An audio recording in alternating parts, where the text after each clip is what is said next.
आपके पास है ज्योति रिसेंस एंड एडिसिव्स के शेयर। ये स्टॉक आपने इसलिए बाय किया था क्योंकि आपको लग रहा था ये पीडीलाइट जैसे ह्यूमंगस रिटर्न्स यानी 48,000% जैसे रिटर्न्स ये दे पाएगा, लेकिन कहानी कुछ और ही है। अगर पिछले एक महीने की बात की जाए तो ये स्टॉक अराउंड 7% डाउन, पिछले 1 ईयर की बात की जाए तो ये स्टॉक अराउंड 14% डाउन, और यहाँ पे अगर लॉन्ग टर्म में देखेंगे बाय 2022 से ये स्टॉक अराउंड 24% डाउन है, यानी पिछले 2 साल से ये स्टॉक बिल्कुल भी नहीं चला है।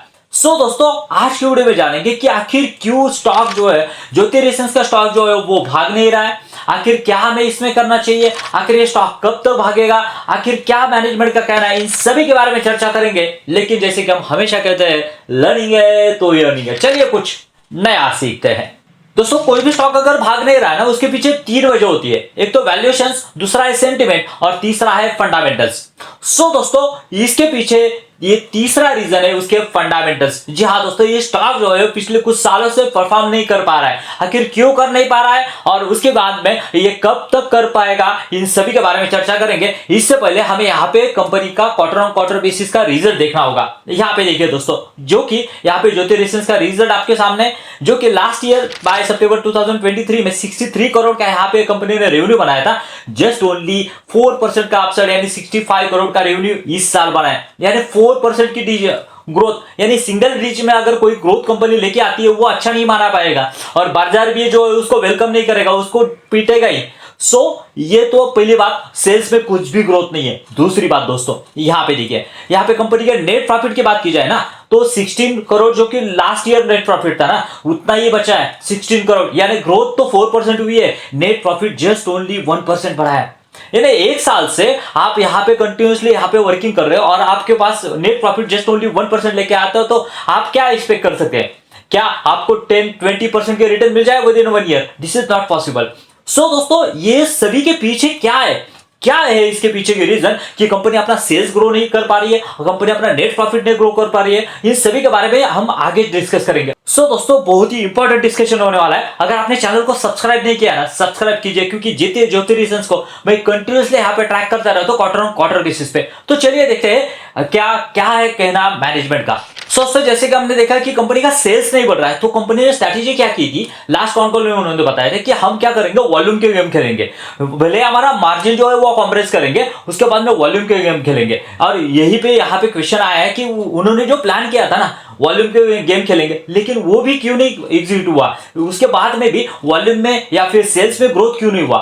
तो मैनेजमेंट का कहना है कि ये सैक्रिफाइस जो उन्होंने किया था, डिसाइड किया था, फिर भी यहाँ पे डिमांड जो है वो बहुत ही स्लबिश है, यानी डिमांड भी नहीं है। उसके बाद में दूसरी उनका कहना है कि हमने सोचा था कि हम यहाँ पे मार्जिन में कॉम्प्रोमाइज करेंगे, लेकिन अगर ऐसा करते हैं ना तो कई बार क्या होता है ना, हम जो है वो माल तो बेच देते हैं लेकिन वहां से पैसा आने की पॉसिबिलिटी कम रहती है। जैसे कि आपने समझे वो 100 रुपीज का उनका जो है पर केजी है, अगर उन्होंने तय किया कि 90 रुपीज में बेचेंगे और वॉल्यूम में बेचेंगे, बहुत सारा बेचेंगे, लेकिन उसके बाद में वो पैसा आने की गारंटी जो है वो होती नहीं है। तो इनका क्या कहना है कि हम H1 तो पूरा गया है, ये नो डाउट। उसके बाद में क्या कहना है कि उन्होंने प्लान किया है कि ग्रोथ जो है Q3 एंड Q4 में ऐसे सेल्स एंड प्रमोशन करके हम यहाँ पे सेल्स वॉल्यूम में ग्रोथ लाएंगे as well as net profit में ग्रोथ लाएंगे। लेकिन अगर ग्रोथ लाएंगे तो सही में ग्रोथ होगा क्या, ये भी हम आगे डिस्कस करेंगे।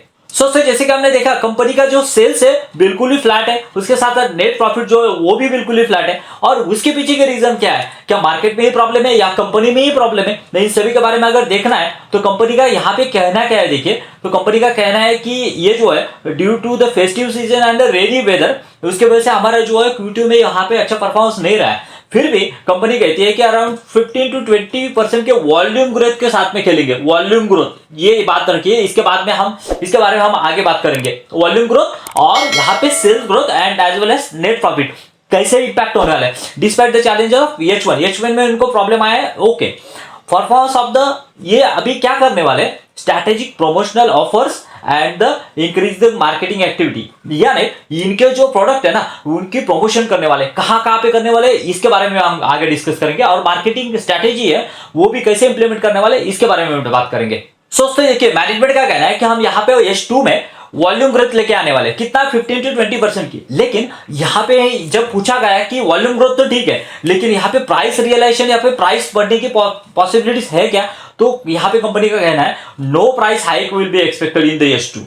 मतलब यही है कि जो सिनेरियो H1 में रहा है ना, वो सेम सिनेरियो आपका H2 में भी रहने वाला है। खाली आप यहाँ पे वॉल्यूम ग्रोथ खेलने वाले हो, आप प्रमोशन और मार्केटिंग से यहाँ पे वॉल्यूम ग्रोथ जो है वो लाने वाले हो। उसके हिसाब से अगर सेल्स ग्रोथ होता है तो हो सकता है कि नीचे जो बॉटम लाइन है यानी पैट है उसमें यहाँ पे क्या हो सकता है, आप थोड़ा सा आपको इंक्रीमेंट दिख सकता है क्या, इसके बारे में हम यहाँ पे आगे कुछ क्वेश्चन है उसके बारे में डिस्कस करेंगे। कंपनी क्या कहती है, कंपनी स्टेबलाइज प्राइसेस तो सेम ही रहेगी, focus the drive on the volume growth पे यहाँ पे जैसे कि मैंने कहा प्रमोशनल एक्टिविटीज से वो खेलने वाले। दोस्तों कभी कभार क्या होता है ना, कंपनी का अगर प्रीमियम प्रोडक्ट जो है वो मार्केट में उसकी डिमांड बढ़ती है और उसके वजह से उसके सेल्स बूस्ट होती है तो उसके मार्जिन भी ज्यादा रहते हैं और उससे भी कंपनी के ओवरऑल मार्जिन के ऊपर इंपैक्ट आ सकता है। जब उनको पूछा गया what is the percent of revenue come from the premium product, और उनके प्रीमियम प्रोडक्ट जो है वो extreme 3 and ultra 5.1 and N1 करके वो कॉन्ट्रीब्यूट कर रहे हैं, वो अराउंड 35% के कॉन्ट्रीब्यूट कर रहे हैं, जो कि लास्ट ईयर यानी सितंबर 2023 में ये अराउंड कंट्रीब्यूट कर रहे थे 25% से, यानी 10% से इनका क्या हुआ है, वॉल्यूम ग्रोथ बढ़ा है। किसका, प्रीमियम प्रोडक्ट का। उसके वजह से क्या होंगे, मार्जिन यहाँ पे बढ़ते हुए आपको दिख सकते हैं। सेम यही सिनेरियो जो अगर जो है वो कंटिन्यूसली रहा तो increase reflect the going the shift toward the higher margin product also input the cost pressure. दोस्तों इनका कोई कॉम्पिटिटर होगा ना, वो एक नंबर पे जो है ना वो फेविकॉल है, यानी जिसको हम कहते हैं कि क्या, पीडीलाइट है जैसे कि मैंने कहा, और 2 नंबर पे ये स्टैंड करता है। और इनका कहना है कि जब उनको पूछा गया कि अगर आप पीडीलाइट को कॉम्पीट करना चाहते हैं तो उसके लिए एक स्ट्रैटेजी क्या है, कैसे आप वहां पे पीडीलाइट को कॉम्पीट कर सकते हो, आगे लेके जा सकते हो, तो उनका कहना है how will be margin compare with the Pidilite like a Fevicol. इनका कहना है कि ज्योति जो offer higher dealer margin offer करती है, जो कि डीलर्स होते हैं यहाँ पे, जो कारपेंटर को यहाँ पे जो एडिसिव्स प्रोवाइड करते हैं वो डीलर है, उनको अराउंड 8 to 13% के मार्जिन यहाँ पे दिए जाते हैं, कंपेयर टू यहाँ पे फेविकॉल कितना देता है, 4 to 5% का। यानी क्या होगा, आप सोचिए अगर आपको कोई चीज जो है वो 100 रुपीज में देती है और आपको यहाँ पे अराउंड वो चीज जो है वो आप यहाँ पे डीलर को 87 रुपीज में दे रहे हैं और डीलर को बोल रहे हैं आप क्या करो 100 रुपीज को बेचो, और यहाँ पे पीडीलाइट क्या कर रही है 95 रुपीज को दे रहे हैं। ऑब्वियसली अगर डीलर कोई है आपके, आप भी होंगे, तो आप क्या करेंगे, यहाँ पे सोचेंगे कि मैक्सिमम जो आपका सेल हो ज्योति का हो, बिकॉज ऑफ यहाँ पे उसका मार्जिन ज्यादा मिल रहा है, उसको प्रमोट करेगा, ज्यादा से ज्यादा आपको रखेगा। अगर आपका कारपेंटर कोई है तो आपको यहाँ पे कन्विंस करने का प्रयत्न ट्राई करेगा। सो कहने का मतलब यही है कि यहाँ पे जो है डीलर के मार्जिन जो है वो ज्यादा दे रही है, और कंपनी क्या कर रही है, न्यू डीलरशिप जा रही है, न्यू टेरिटरीज में जा रही है, और यहाँ पे एग्जिस्टिंग पार्टनर जो है वहां पे जो कोर मार्केट है वहां पे भी जाने का ट्राई कर रही है। सो दोस्तों जैसे कि हमने देखा है कि कंपनी का अगर सेल्स नहीं बढ़ रहा है, कंपनी का प्रॉफिट नहीं बढ़ रहा है, तो हो सकता है कहीं पे अगर बढ़ा है तो कहीं पे गिरा हो। तो जब इनको पूछा गया तो उनका कहना है कि are you losing the market share in any geographies, जैसे कि ईस्ट वेस्ट सेंट्रल नॉर्थ हम देखते हैं, तो इनका कहना है कि ऐसा सिग्निफिकेंट लॉसेस तो नहीं हुआ, और कुछ ज्योग्राफीज है जैसे कि गुजरात और महाराष्ट्र ये स्टेबल है, और उसके अगर बात की जाए दूसरी न्यूअर मार्केट्स यहाँ पे वो यहाँ पे इनरिच कर रहे जा रहे, Uttar Pradesh and Punjab are showing the strong growth, इनसे यहाँ पे उनको जो अच्छी ग्रोथ यहाँ पे दिखने को मिल रही है। लेकिन कहीं पे अगर कंपटीशन है यहाँ पे या फिर कहीं पे दिक्कत है ना, तो यहाँ पे दिल्ली में दिक्कत है। देखिए दोस्तों, Delhi remains the challenging markets due to the higher competition, जिनकी जो है वो हायर कंपटीशन की वजह से दिल्ली में यहाँ पे उनको सेल करने में दिक्कत आ रही है। मैनेजमेंट, इससे क्या पता चलता है कि मैनेजमेंट ऑनेस्टली कह रहे हैं कि हाँ यहाँ पे हमें प्रॉब्लम आ रही है। दोस्तों उसके बाद में हम देखेंगे कि यहाँ पे जो है वो ज्योति में ही प्रॉब्लम है या फिर बाकी के उसके जो कॉम्पिटिटर है उसको भी प्रॉब्लम आ रहा है, या फिर वो अच्छी तरह से ग्रो कर रहे हैं। यहाँ पे देखिए उनका पहला कॉम्पिटिटर है, उसका नाम है निखिल एडहेसिव। यहाँ पे देख सकते हैं कि यहाँ पे अगर देखें सितंबर 2023 में 143 का सेल था, 147 है, इसने इसकी भी अच्छी ग्रोथ नहीं है। लेकिन यहाँ पे अगर उसके प्रॉफिट के देखेंगे ना तो 3.45 से प्रॉफिट जो है 4.59 गया है, यानी प्रॉफिट में हमें अच्छी खासी यहाँ पे जम दिख रहे हैं, बिकॉज ऑफ यहाँ पे उनके ऑपरेटिंग प्रॉफिट मार्जिन जो है वो बढ़ते हुए दिख रहे हैं, यानी इनका एक कॉम्पिटिटर जो है अच्छा कर रहा है। दूसरी बात यहाँ पे अगर दूसरी देखेंगे एचपी एडहेसिव करके उनका दूसरा कॉम्पिटिटर है, यहाँ पे देख सकते हैं, और उसके अगर पिछले लास्ट ईयर की सेल देखे ना तो यहाँ पे देखिए 62 करोड़ की लास्ट ईयर सेल थी, वो गिर के यहाँ पे 58 हुई है। और सिमिलरली यहाँ पे अगर देखेंगे नेट प्रॉफिट जो वो भी गिरा हुआ है, यानी दूसरा कंप्यूटर जो है उनका जो सेल्स गिरा है एज वेल एज यहाँ पे नेट प्रॉफिट भी गिरते हुए दिख रहा है। अगर पीडीलाइट की बात की जाए ना तो पीडीलाइट देखिए बड़ी company, large cap company, blue chip company, last year 3000 crore का सेल्स था और यहाँ पे देखें तो सितंबर में 3200 करोड़ का, यानी ज्यादा नहीं है, सिंगल डिजिट की ग्रोथ कह सकते हैं हम इसको। उसके बाद में अगर इसके प्रॉफिट मार्जिन यहाँ पे ऑपरेटिंग प्रॉफिट मार्जिन जो है वो बढ़ते हुए दिख रहे हैं। यहाँ पे देख 459 का जो नेट प्रॉफिट था वो बढ़ के 540 का चला गया, यानी something is going wrong with the यहाँ पे ज्योति रीजन्स, बिकॉज ऑफ उसके 3 में से 2 कंप्यूटर ऐसे उनका सेल्स ज्यादा नहीं बढ़ा है लेकिन मार्जिन जो है वो बढ़े है। लेकिन अगर ज्योति की बात की जाए ना तो ज्योति रीजन्स की बात की जाए तो देखिए ज्योति रीजन्स का क्या हुआ है ना, यहाँ पे अगर देखेंगे तो यहाँ पे देख सकते हैं कि ये सितंबर टू सेल्स फ्लैट रहा है, उसके साथ साथ मार्जिन इनके घटे हैं और उसके वजह से क्या हुआ है ना, यहाँ पे नेट प्रॉफिट जो है वो स्टेबल ही रहे, नेट प्रॉफिट में कुछ भी चेंजेस नहीं हुए। सो दोस्तों ये क्यों हुआ और ये मार्जिन जो वो बढ़ेंगे या फिर घटेंगे इनके बारे में हम देखेंगे आगे। दोस्तों ज्योति की अगर सेल्स की बात की जाए ना, अभी हम ईयर ऑन ईयर की बात कर रहे हैं, ईयर ऑन ईयर बेसिस पे देखिए यहाँ पे कंपनी ने लास्ट ईयर में रेवेन्यू दर्ज किया था 257 करोड़ और कंपनी का क्या कहना है कि अगर हम यहाँ पे ये जो सेल है ना या फिर रेवेन्यू है ना वो कहां तक ले जाएंगे। दोस्तों जब उन कंपनी को पूछा गया ना आप अगर यहाँ पे वॉल्यूम बढ़ाना चाहते हो तो उसके लिए क्या कर रहे हैं, तो उनका कहना है कि हम यहाँ पे कैपेसिटी एक्सपेंशन करने वाले हैं, एग्जिस्टिंग जो प्लांट है उनकी उसके लिए ब्राउनफील्ड एक्सपेंशन करने जा रहे हैं। याद रखिए जो भी एग्जिस्टिंग उनकी कैपेसिटी उसमें अगर कुछ एडिशन करते हैं या फिर मशीनरी लगाते हैं, उसके बगल में अगर कोई बिल्डिंग यहाँ पे उसी प्रीमाइसेस में करते हैं उसको ब्राउनफील्ड एक्सपेंशन किया जाता है। उनका टारगेट है कि प्रोडक्शन कैपेसिटी जो है वो अराउंड 500 करोड़ का रेवेन्यू हमें यहाँ तक लेके जा सकते हैं, उतना बढ़ाना है, यानी 257 से अराउंड 500 करोड़ की रेवेन्यू तक उनका टारगेट है कि प्रोडक्शन कैपेसिटी बढ़े। उसके बाद में ग्रीनफील्ड यहाँ पे प्रोजेक्ट जो है एक्सपेंशन के लिए उन्होंने प्लान किया बाय फाइनेंशियल 2027-28 में, उसके लिए अराउंड 40 to 45 करोड़ यहाँ पे ये करने वाले एक्सपेंसेस करने वाले और उससे अराउंड 1200 करोड़ का यहाँ पे रेवेन्यू आ सकता है। सो दोस्तों ये हमें देखना होगा कि कंपनी यहाँ पे जो है वो यहाँ पे ये कैपेसिटी एक्सपेंशन तो करती है लेकिन उसके हिसाब से कंपनी की डिमांड है क्या। उसके बाद में ये भी 1200 करोड़ का अगर प्लान डालती है उसके हिसाब से कंपनी की डिमांड है क्या। अगर यहाँ पे कंपनी प्लान डालती है और उसको डिमांड नहीं कर पा रही है तो कंपनी के मार्जिन और भी कॉम्प्रेस हो जाएंगे। ये हमें ट्रैक करना होगा, आगे आने वाले कुछ क्वार्टर्स में हमें यहाँ पे पता चलेगा। पहले तो ब्राउन फील्ड का पता चलेगा, उसके बाद में हम ग्रीन फील्ड के बारे में आगे 1-2 साल में उसको ट्रैक कर सकते हैं। दोस्तों जब उनको पूछा गया कि ये जो आप एक्सपेंशन करने वाले हो ना उसके लिए फंड कहां से लाने वाले हो, भाई पैसा तो लगेगा ही ना, तो उनका कहना है कि fund expansion through the internal cash approval. और कभी कोई भी कंपनी अगर इंटरनल कैश अप्रूवल से यहाँ पे अगर ये करती है ना एक्सपेंशन करती है ना, that is a really good sign, because of अगर आपके पास डेट लेना पड़ रहा है ना तो आपके ऊपर अननेसेसरी यहाँ पे बर्डन आएगा और आपके पैट मार्जिन जो है वो इससे स्ट्रिंग होने वाले हैं। यहाँ पे देखें तो कंपनी के पास अराउंड 137 करोड़ के यहाँ पे कैश इक्विवेलेंट जो है वो अवेलेबल है, that is really good thing.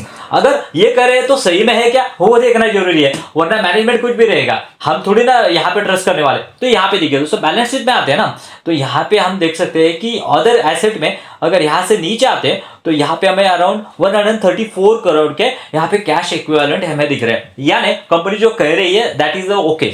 उसके बाद दोस्तों जैसे कि कंपनी ने यहाँ पे डिस्ट्रीब्यूशन में नए नए स्टेट में यहाँ पे एंटर हो रही है तो कंपनी यहाँ पे जब पूछा गया कि हाउ आर यू एक्सपांडिंग और डिस्ट्रीब्यूशन नेटवर्क, तो इनका कहना है कि ज्योति इंक्रीज द ब्रांचेस, यहाँ पे 28 ब्रांचेस थी, अभी जो है वो 38 ब्रांचेस हुई है और उनका प्लान है कि बाय नेक्स्ट ईयर 42 ब्रांचेस हो सकती है।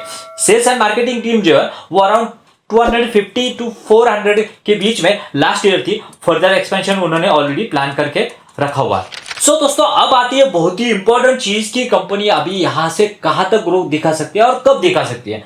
देखिए कंपनी का कहना है, जैसे कि हमने कहा कि कंपनी का कहना है हम प्रमोशन और मार्केटिंग के यूट्यूब हो गया, उसके बाद में डिजिटल मार्केटिंग हो गई, उसके द्वारा क्या करेंगे कारपेंटर तक पहुंचेंगे और यहां से हमारा सेल्स जो है वॉल्यूम जो है वो ग्रोथ करने की ट्राई करेंगे, पहली बात। दूसरी बात वो जो सेल्स और प्रमोशन करने के लिए आपको जो पैसे लगने वाले हैं ना, यहाँ पे देखिए उनका क्या कहना है, यहाँ पे what are your margins expected in the FY 2025 जो कि अभी चल रहा है। Operating margins are expected 28 to 30% के, अभी जो इनके मार्जिन चल रहा है ना 32 to 30% के चल रहे हैं, यानी ये मार्जिन्स कम होने वाले हैं। यानी आप समझ सकते हैं अभी तो ऑलरेडी यहाँ पे सेल्स डाउन है, यहाँ पे उनके नेट प्रॉफिट डाउन है, अगर इसका मार्जिन्स और भी डाउन हो गए ना अराउंड 3 to 4% के मार्जिन यहाँ पे डाउन हो रहे हैं this is include the impact of 3 to 4% की यहाँ पे मार्जिन जो है वो लेके जाने वाले, कौन लेके जाने वाले, ये promotion and the branding initiative जो है ना वो खाने वाले, यानी इसके लिए जो उसका जो मार्जिन है 4% का वो लगने वाला है। और company will have the long term enhance growth in the long term profitability, यानी इससे इंपैक्ट होगा, लेकिन कब होगा दोस्तों, ये आने वाले कुछ सालों के बाद में, यानी इस ईयर तो इसका इंपैक्ट दिखने वाला नहीं है ये, यानी इस समझ के चलिए H2 जो है ये भी कंपनी के लिए बहुत चैलेंजेबल रहने वाला है। यानी मुझे लग रहा है कि ये स्टॉक जो है वो H2 में भी यहाँ पे ज्यादा कुछ नहीं करेगा, ऑनेस्टली बताऊं मैं, बिकॉज ऑफ दोस्तों कंपनी के मार्जिन जो है वो 32% के मार्जिन है। अगर कंपनी उसको 4% के मार्जिन से यहां से अगर निकाल ले जाते हैं तो कंपनी का जो प्रॉफिट है ना वो पिछले साल से भी कम आ जाएगा। यानी अगर कंपनी का प्रॉफिट नीचे आता है तो स्टॉक कैसे भागेगा। अगर ऑब्वियसली एक बात है, अगर यहाँ पे हम चार्ट पे देखेंगे ना तो यहाँ पे देखिए, अगर पिछले 5 साल का बात की जाए तो यहाँ पे जो सितंबर 2022 में था ना स्टॉक का, यहाँ पे अगर देखेंगे तो यहाँ पे किस तरह से कंपनी का ग्रोथ है, यहाँ पे देखिए सितंबर 2022 यानी फाइनेंशियल ईयर 2022 ने यहाँ पे अराउंड यहाँ पे 80% की ग्रोथ दिखाई दी। यहाँ पे सेल्स में 101 से 182% की 80% की ग्रोथ दिखाई दी। और इतना ही नहीं, यहाँ पे देखेंगे तो अराउंड ये भी नेट प्रॉफिट भी 80% से बढ़ा था, और उसी वजह से ये स्टॉक जो है वो जूम आउट हुआ था, हम देख सकते हैं। लेकिन उस तरह से उसके बाद में भी बाय फाइनेंशियल ईयर 2023 में भी अच्छा परफॉर्मेंस दिखा था, लेकिन पिछले 1 से 2 साल में के बीच में ये कंपनी जो है वो यहाँ पे उस तरह का परफॉर्मेंस नहीं दिखा पा रही है। बिकॉज ऑफ दोस्तों अगर कोई यहाँ पे कंपनी इतना भागी है ना, अराउंड 12 टाइम्स के रिटर्न्स उसने विद इन 2 ईयर्स दिए हैं, उसी तरह का परफॉर्मेंस अगर नहीं एक्सपेक्ट कर रहे हैं या फिर नहीं डिलीवर कर पा रही है तो ये स्टॉक यहाँ पे गिरेगा। और यहाँ पे पी की बात कर रहे हैं ना, तो पी देखिए यहाँ पे ये स्टॉक का प्राइस है, उसके बाद में ये कंटिन्यूसली यहाँ पे कंसोलिडेट करते हुए दिख रहा है। और पी देखेंगे ना, नॉर्मल पी जो है उसका पी चल रहा है अभी अराउंड 22 का, और ये स्टॉक जो है वो देखेंगे तो उसका मीडियम पी जो है वो अराउंड 25 का, यानी बहुत ही सस्ता हुआ है। लेकिन दोस्तों पिछले अगले H2 में भी मुझे नहीं लग रहा है कि रेवेन्यू ग्रोथ अच्छा रह सकता है। तो एडिशनल एलोकेशन अगर करना है ना तो ट्रैक कीजिए, हमारे से जुड़ी है तो हम कंटिन्यूसली आपको अपडेट देते रहेंगे कि ये स्टॉक कब यहाँ पे रिवाइवल कर सकता है और कब आगे जा सकता है। बिकॉज ऑफ अगर स्टॉक का यहाँ पे कंपनी की ग्रोथ ही नहीं आएगी ना तो यहाँ पे कंपनी का जो ये शेयर होल्डर है उनको पैसा नहीं बनेगा। तो आपको ट्रैक करता रहना पड़ेगा कंपनी का ग्रोथ कब आने वाला है। ऑब्वियसली जैसे कि मैंने बताया ये इंडस्ट्री ही फिलहाल जो है वो फंसी हुई है। यहाँ पे केमिकल का इंडस्ट्री देख लो, एडिसिव इंडस्ट्री देख लो, बहुत बुरी तरह से यहाँ पे फंसी हुई है। और जब तक इनमें ग्रोथ नहीं आती है ना तो वो ये पैसा नहीं बनाएगी। आप यहाँ पे दीपक नाइट्रेट देख लो या फिर आप कौन सा भी केमिकल का स्टॉक देख लो, बहुत बुरी तरह से पिटे हुए हैं। सो दोस्तों यहाँ पे कंटिन्यूसली कंपनी को ट्रैक करते रहना ये ही एक इसके ऊपर सॉल्यूशन है। और एडिशनल एलोकेशन मुझे लग रहा है कि आप बाय ऑन डिप्स करते रहिए और वेट करते रहिए कि 6-6 महीने तक ये स्टॉक पड़ा रहेगा और उम्मीद पर रहेंगे कि ये बढ़ेगा, एक दिन बढ़ेगा। लेकिन ये आप कॉस्ट ऑफ अपॉर्चुनिटी, आपके पास जो फंड है ना वो आप अगर इसमें ही डालते रहेंगे तो जो भागने वाले आपके घोड़े है ना, जैसे कि हम रेस कहते हैं, ये जो आपके रेस में बहुत आपके जो ये है पोर्टफोलियो में अराउंड 20 कंपनीज है, उसमें अगर भागने वाला घोड़ा है ना वो आगे निकल जाएगा और आपने पैसा जो है वो दूसरे घोड़े पे लगाया जो कि भागने वाला वो उसके ऊपर नहीं लगाया तो आपका पैसा जो ब्लॉक हो जाएगा ना। सो इसके लिए मुझे लग रहा है कि आपका फंड एलोकेशन उस हिसाब से होना चाहिए। अगर आपको वीडियो अच्छा लग रहा है ना दोस्तों, वीडियो को लाइक कीजिए और चैनल को सब्सक्राइब कीजिए, क्योंकि ऐसे ही अच्छे स्टॉक हम यहाँ पे डिस्कस करते रहते हैं। सो दोस्तों इसके बाद में अगर आपको डायनामिक केबल के बारे में जानना है ना कि आखिर क्या हो रहा है डायनामिक केबल के बारे में, आखिर ये स्टॉक क्यों इतना रैली दिखा रहा है, पिछले 1 साल में अराउंड 200% के रिटर्न दिया, तो लेट लीजिए। मिलते हैं वहीं पे। Thank you very much. जय हिंद।